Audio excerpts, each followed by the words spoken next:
دوسرا جو جملہ بی بی کا بہت اہم ترین جملہ ہے وہ ابن زیاد کے دربار میں ہے، جسے میں نے اپنا موضوع کلام قرار دیا کہ جب ابن زیاد نے تکبر کے ساتھ کہا کہ خدا نے تمہارے ساتھ کیا کیا، تمہارے جسد بکھرے ہوئے ہیں، ہم تو اپنے دفنا چکے ہیں، ہم یعنی ایک قسم کا مذاق اڑایا اور توہین کی، تو وہاں حضرت زینب سلام اللہ علیہا کا یہ کہنا کہ وما رأیت الا جمیلا، میں نے سوائے الہی خوبصورتیوں کے کچھ بھی نہیں دیکھا۔ اللہم صلی علی محمد۔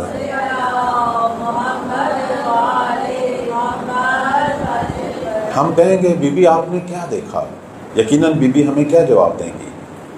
کہیں گی میں نے بچوں اور جوانوں کو لڑتے ہوئے دیکھا جو یہ کہہ رہے تھے کہ امیری حسین و نعم الامیر حسین، ہم حسین کے لشکر کے سپاہی ہیں اور حسین سے بڑھ کر کوئی بہترین سپہ سالار نہیں ہے، حسین سے بڑھ کر کوئی امام نہیں ہے۔ حر کا توبہ کرنا یہ خوبصورتی ہے کربلا کی، عباس کا فرات پہ پہنچ کر پانی نہ پینا اپنے آقا کی پیاس کو یاد کرتے ہوئے یہ خوبصورتی ہے۔ جوانوں اور بچوں کا بڑھ بڑھ کے اللہ کی راہ میں شربت شہادت پینا یہ خوبصورتی ہے۔ سعید کا امام کی نماز کو بچانا، اپنے وجود پہ تیر کھانا، یہ کربلا کی خوبصورتی ہے۔ زہیر کا جو ہے وہ آل محمد کے لشکر میں آنا اور جہنم سے نجات پانا، یہ کربلا تو خوبصورتیوں سے بھری ہوئی ہے۔ وہاں سوائے جو ہے وہ عبودیت کے کچھ بھی نہیں۔ خود روز عاشور پتہ نہیں کتنے ہی لوگ، یہ تو ہم حر کی مثال صرف مصائب کی وجہ سے دیتے ہیں، ورنہ جہاں تک میں نے پڑھا 30-35 کے قریب جو ہیں وہ مد مقابل دشمن کے سپاہی پشمان ہو کے امام کی طرف آئے اور انہوں نے شربت شہادت پیا۔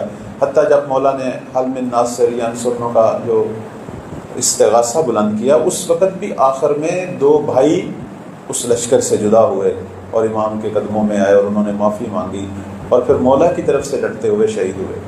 تو اب آپ دیکھیں کہ یہ توبہ کی طرف آنا، لوگوں کا ہدایت پانا، لوگوں کا رائے حق کی طرف آنا، اور پھر امام کی شجاعت، امام کا ایک ظالم کی بیعت کو قبول نہ کرنا، اصل دین کو بچانے کا عزم اور اس پر قائم رہنا، یہ ساری خوبصورتیاں تھیں، اور اس میں سب کچھ اللہ کا سمجھتے ہوئے اس کی راہ میں خرچ کرنا اور دینا، یہ تھی وہ خوبصورتیاں۔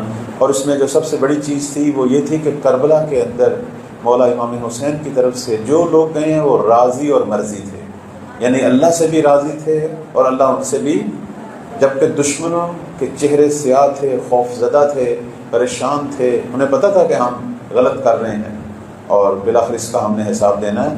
تو یہ خوبصورتی تھی کربلا کی، جسے بی بی نے جو ہے وہ فرمایا کہ میں نے سوائے خوبصورتی کے کچھ نہیں دیکھا۔ تیسرا جملہ بی بی کا یزید کے دربار میں تھا۔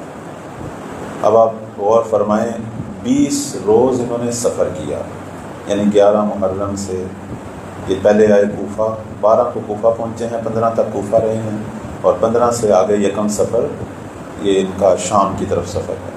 اچھا، اس 20 روزہ سفر میں بھوکے رہے ہیں، زیادہ تر پیاسے رہے ہیں، چہرے بیویوں کے بچوں کے سورج کی تیز روشنی سے جھلس گئے، سیاہ پڑ گئے، ہاتھ بدے ہیں، لباس کہنا ہے۔ اب آپ میں سے خائران گئی ہیں 40 پہ، مجھے بتائیے آپ نے نجف سے کربلا 3 دنوں میں جانا ہوتا ہے، تو قدم قدم پہ پانی مل رہا ہے، ٹھنڈا پانی، ٹھنڈے خیمے، آپ کے ہاتھ پاؤں دبا رہے ہیں، آرام کر رہی ہیں، پھر بھی پاؤں میں چھالے پڑ جاتے ہیں، پھر بھی پریشان ہوتی ہیں، اور ہمارے جو برادر سن رہے ہیں پریشان ہوتے ہیں۔ ذرا تصور کرو کہ 20 دن کا سفر ہے اور بھی شام تک، جس میں کوئی پانی نہیں، کوئی کھانا نہیں، کبھی ملتا کبھی نہیں ملتا، اور یہ خود جو شامی ملعون تھے اپنے لیے خیمہ لگا لیتے تھے جب راستے میں کہیں ٹھہرتے تھے، خود خیموں کی چھاؤں میں بیٹھتے تھے، ان بچوں اور بیویوں کو دھوپ میں بٹھا دیتے تھے۔ اور مولا امام سجاد علیہ السلام کے جو زنجیر تھے وہ اتنے گرم ہوتے تھے کہ ہم نے یہ پڑھا ہے مسائل میں کہ بی بی سکینہ کو جب بھی کبھی کچھ پانی ملتا وہ جا کے بھیا کے زنجیروں پہ پانی ڈالتی تھی، پیتی نہیں تھی، چونکہ وہ آگ بنے ہوتے ہیں. یعنی اس حالت میں یہ آئی ہیں وہاں دربار میں. اور آپ دیکھیں کہ دربار میں جب داخل ہوئیں وہاں ناچ گانے، وہاں شرابیں ہیں، وہاں انسان تصور بھی نہیں کر سکتا کہ اتنی عظمت والی بیویاں اور اتنی بری مظلومانہ حالت میں جب داخل ہوئیں، لباس پھٹ چکے تھے، کہنا ہو چکے تھے، گرد و غبار سے چہرے سر جو ہے وہ، اور اوپر سے شامیوں نے جو ان پر خاک پھینکی، کوئلے پھینکے، گرم پانی پھینکا. انسان تصور کر سکتا ہے جو کچھ ہوا ان کے ساتھ. اب جب یزید نے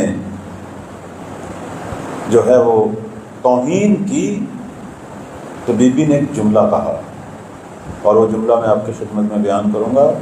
فرمایا کد کیدک وسعی سعیک واللہ لا تمحو ذکرانا.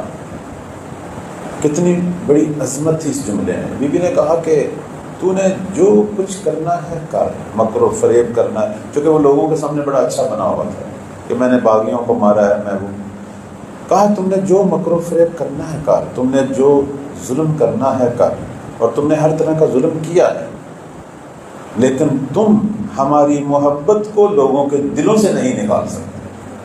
یہ بی بی نے جملہ کہا. اور آج ہم اس کی حقیقت کو جان چکے ہیں، سمجھتے ہیں. وہ جو ظالم ہیں آج ان کی قبریں کہاں ہیں؟ انہیں کون وہاں جاتا ہے؟ آج یہی آل محمد ہی ہیں مظلوم پوری دنیا میں، جن کے حرم ہیں، جن کی قبریں محل زیارت ہیں، محل اجابت ہیں. آج آل محمد کے ہی متوالی ہیں سارے لوگ. اور دنیا کے اندر آپ دیکھ لیں، اگر اسلام کی آبرو کو بھی بچایا ہوا ہے تو آل محمد نے بچایا ہوا ہے. شمار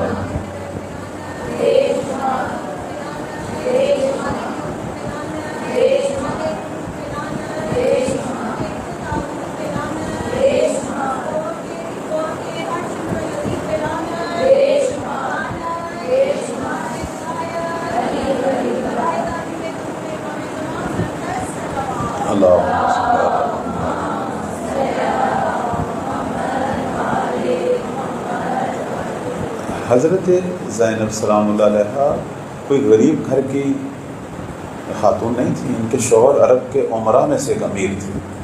ان کے ہر شہروں میں ان کے باغات تھے، زمینیں تھیں. بڑی امیر خاندان میں ان کی شادی تھی. وہ جناب جعفر طیار کے بچے جو ہیں وہ سارے بڑے بڑے امیر تھے. لیکن بی بی سب کچھ چھوڑ آئی بھائی کی خاطر. شوہر سے البتہ اجازت لی. بی بی کا یہ عمل ہمیں بتا رہا ہے. بعض خواتین کے میں سوالات دیکھ رہا تھا. بی بی نے اپنے بھائی امام حسین کی ہمراہی کے لیے بھی شوہر کی اجازت دی اور ان کی اجازت سے آئیں، اور یہ تمام سختیوں کو برداشت کیا. مصر کے اندر بھی بے پناہ ان کی جائیداد تھی. اس لیے آپ دیکھیں کہ 2 جگہ پہ بی بی کا حرم ہے. بی بی زینب سلام اللہ علیہ کا مصر میں بھی ہے اور شام میں بھی ہے. ہمارے بعض علماء جو ہیں وہ مصر کے حرم کو زیادہ ترجیح دیتے ہیں، اور مصر میں البتہ اہل سنت زیادہ ہیں، لیکن وہ سب جو ہیں بی بی کی ولادت پہ 5 دن جشن مناتے ہیں اہل مصر. اور یہ ایک مصر کی خاتون ہے، عائشہ بن شاطے ان کا نام ہے. اس نے حضرت زینب سلام اللہ علیہ پر ایک کتاب بھی لکھی کہ کربلا کی شجاع ترین خاتون زینب بنت علی. مصری بہت محبت کرتے ہیں بی بی زینب. اب یہ 2 جگہ حرم ہے، شام میں بھی ہے اور مصر میں. بلکہ ایک بہت بڑے عالم تھے، وہ تحقیق کرنے لگ گئے کہ ان میں سے کون سا حرم صحیح ہے، مصر والا یا شام والا. تو بی بی نے آ کے خواب میں منع کیا کہ 2 جگہ پہ اگر ہمارا ذکر ہو رہا ہے تو آپ اسے رہنے دیں، آپ اس کو تحقیق نہ کریں. تو عرض خدمت یہ ہے کہ یہ جو عظمت ہے ہم دیکھ رہے ہیں، یہ آج محبت اہل بیت دنیا میں اس کے اثرات دیکھیں. وہ جو اسلام ناب محمدی کی طرف موڑ رہی ہے لوگوں کو، یہی محبت اہل بیت ہے جس کا ذکر بی بی نے کرا. آج آپ دیکھیں ہر جگہ پہ اہل بیت کے روزے، خود جنت البقیع جہاں روزہ نہیں ہے لیکن وہاں کا رش دیکھیں. یعنی حتیٰ وہ ہستیاں جو منسوب ہیں اہل بیت سے، یا جنہوں نے اپنے آپ کو امام حسین علیہ السلام کی طرح موجودہ، جیسے رہبر کی ہم مثال دے سکتے ہیں رہبر شہید کی، کہ جنہوں نے وہ رنگ کربلائی کو اختیار کیا، آپ ان کی عظمت دیکھیں۔ آپ نے شہید رہبر کے جنازہ میں دیکھا کتنی دنیا شرکت کی، کتنے یعنی 100 ممالک سے زیادہ جو ہے ان کے وفد آئے ہوئے تھے، خود ایران سے کروڑوں لوگوں نے جو ہے وہ شرکت کی۔ یہ کیا بتاتی ہے؟ یہ وہی محبت اہل بیت، یعنی جو شخص اپنے آپ کو اہل بیت سے منسوب کرے اور انہی کی طرح کا قیام کرے زمانے کے ظالم کے مد مقابل، اور اپنے آپ کو اسی نقش پہ چلائے، یعنی وہی کردار حسینی پیش کرے، وہی مثلی لا یبایو کہے، تو وہ آج بھی اسی طرح لوگوں کے دلوں میں عزیز ہے۔ اب آپ ملاحظہ فرمائیں کہ ایک خاتون جس کے گھر کے 10 یا 15 لوگ شہید ہو گئے اس جنگ میں، وہ سجدہ شکر کر رہی ہے، یعنی ہم کردار زینبی کو دیکھ رہے ہیں۔ ایک ماں کو جب پتہ چلتا ہے کہ اس کا بیٹا جو ہے وہ شہید ہو گیا ہے، وہ سب سے پہلے سجدہ شکر کر رہی ہے۔ کردار زینبی ایران کے اندر اس عظیم جہاد کی کامیابی بھی کردار زینبی کی وجہ سے ہے۔ وہاں کی خواتین نے بالاخر یہ یعنی دوش بدوش اپنے حسینی رہبر کے ہمراہ وہی کردار زینبی پیش کیا۔ آج آپ دیکھیں کہ دنیا کا جو سب سے بڑا شیطان، سب سے بڑا یزید موجودہ دور کا، وہ آج اسی ملت کے کردار حسینی اور ان کی خواتین کے کردار زینبی کی وجہ سے شکست کھا گئے۔ آج وہ رسوا ہوا، جیسے بی بی نے اس دور میں یزید کو رسوا کیا، اور بالاخر یزید کو معافی مانگنی پڑی، مجبور ہو کے ان کو بھیجنا پڑا۔ اب آپ دیکھ رہے ہیں آج کے دور میں بھی کیا ہو رہا ہے، یعنی امریکہ جو ناقابل تسخیر سمجھا جاتا تھا، ناقابل شکست سمجھا جاتا تھا، آج حسینی ملت نے اسے رسوا کیا، اسے شکست دی۔ کوئی سوچ سکتا تھا؟ اللہ